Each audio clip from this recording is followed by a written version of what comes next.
Hai, Assalamualaikum rakan-rakan online. Jom hari ini cuti-cuti kita pergi ke Zoo Negara. Masa ni dah sampai dah Zoo Negara.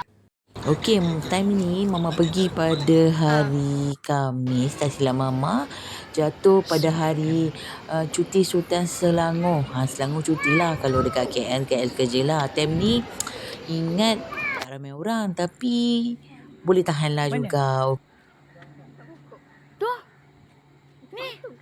Patung ke tu? Okey, masuk-masuk je kita jumpa binatang zirafah. Lepas tu ada apa ni? Itik ke apa tau? Macam-macam binatang kami jumpa. Tapi tak nafikan Zoo Negara ni, siapa kata haiwan-haiwan Zoo Negara ni kurus kering? Tak adalah. Besar je Mama tengok. Waktu ni kami masuk ke area dia berak bang. burung kan.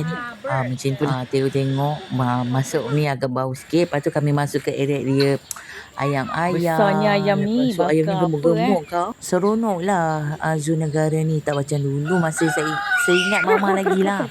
Last Mama pergi Zoo Negara masa Mama tadika. So sekarang ni Mama dah 30-an. Sedangnya Korang ayam rasa dah berapa goreng. tahun tak pergi kan. Tapi seronok lah.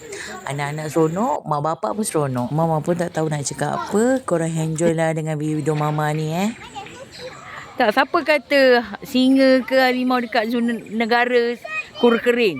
Besar ha. Tu dia tengah tidur lah bang. Dia kenyang. Dia dah ngantuk. Siapa kata singa dekat Zoo Negara kurus kering? Besar je. Dia tengah menyorok lah harimau. Abang nampak tu.